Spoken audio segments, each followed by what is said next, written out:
same spot. Yep. It was only a tiny tick.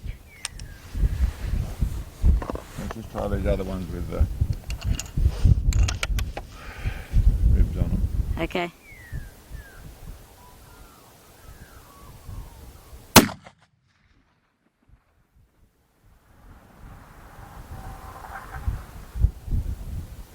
In the dark stuff.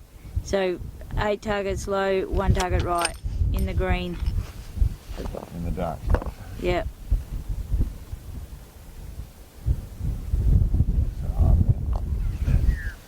Next out.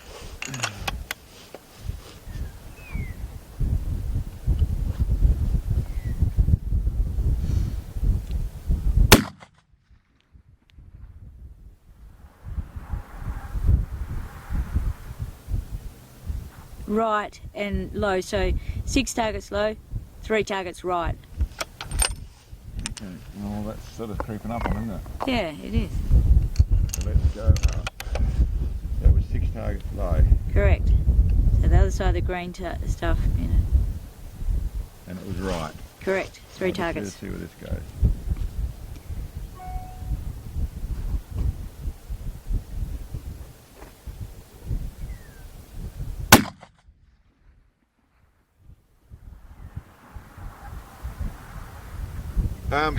Okay, well today we've been out doing a little bit of testing, essentially doing some testing for a bullet maker, which is Windcut over in Italy, and trying to find a design and help him get some results out at long ranges. Like a lot of people, like a lot of manufacturers actually haven't got the distance to be able to shoot stuff, and so they've contacted us to do some testing with some bullets. It's not working at the moment. The Windcut bullets are very good brass bullets. If you come in, essentially we started off with these bullets here, which have essentially a very nice profile.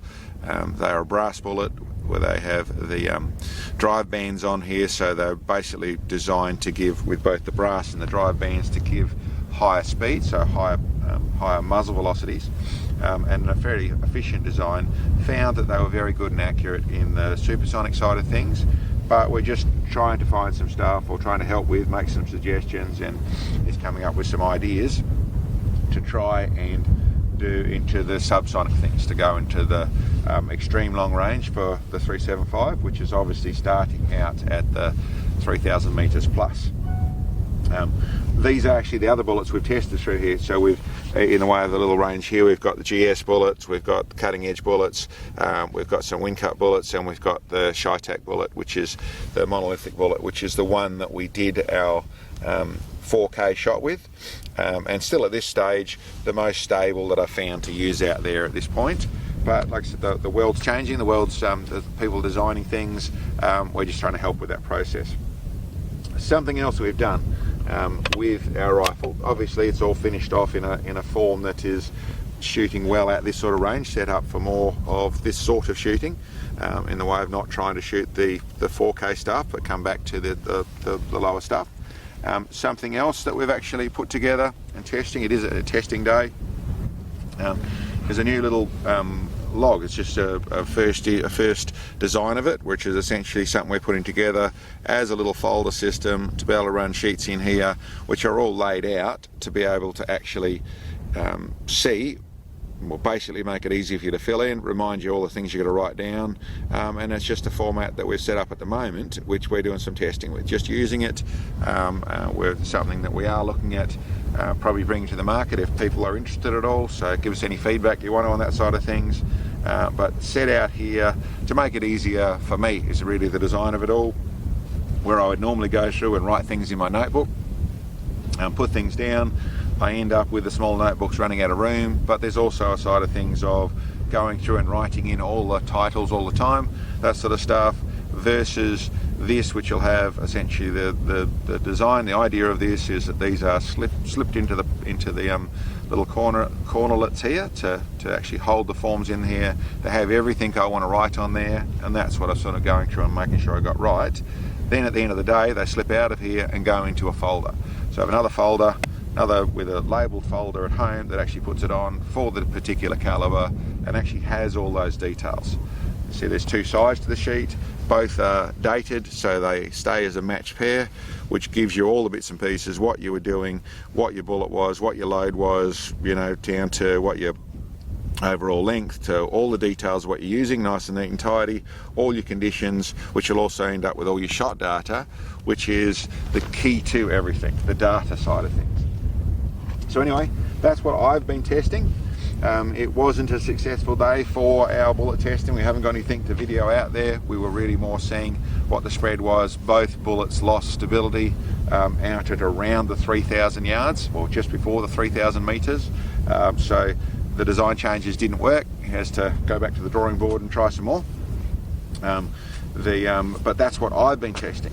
We've also been testing, and as people have noticed over the last little while, is that Sam's gone from using the Yukon scope, a tried and trusty version of the Yukon scope, which we coloured early on, but essentially works really well, pretty cheap sort of unit, and does the job marvellously. But we've run into some issues where in not perfect light, and especially in windy conditions, we found some issues. So I did some design, did some bits and pieces, and we went through to try and help with that. The first thing I actually did, which you haven't seen a lot of, but is this 10-pound weight. That is actually a solid steel weight that actually hangs on the bottom of the, if you lift this tripod up, there is this weight that's actually pushing it down in. Now I've seen and used where you flatten out your tripod and put sandbags and things on the legs. Pretty big and messy way to set it up. This was a design of, essentially this can be used in the elevated form or in the sitting form where Sam normally is, but essentially where it has a 10-pound weight pulling it down, which just gives the whole thing a lot more stability. But the other feature I really came into is because of this, although this is a mirror scope, it is still quite good quality, the Yukon, for what it is in the way of a cheap scope. It does have a large body, and it also has the mirrors in there, which are detracting from your light. You're using a certain amount of light to go through the mirrors.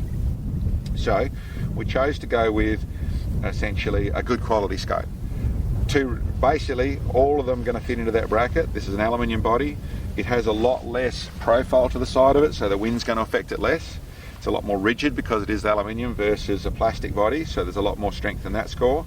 And then although it doesn't have the objective size or quite the power, it's obviously a lot better scope with better lenses. So it was a test to see if the loss of objective size and of power was going to be any loss when it actually came to viewing.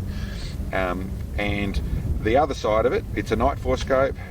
This is basically, we're quite Night Force fans. It's easy for us to deal with the guys at Night Force here in Australia, so it was a nice opportunity to try this product. And I'll let Sam tell you a little bit more about how it's all gone.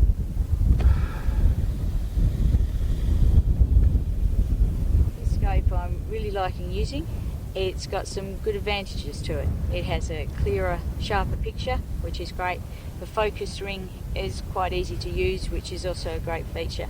And the mods that Mark's made with the wind is also good. It is really good to use.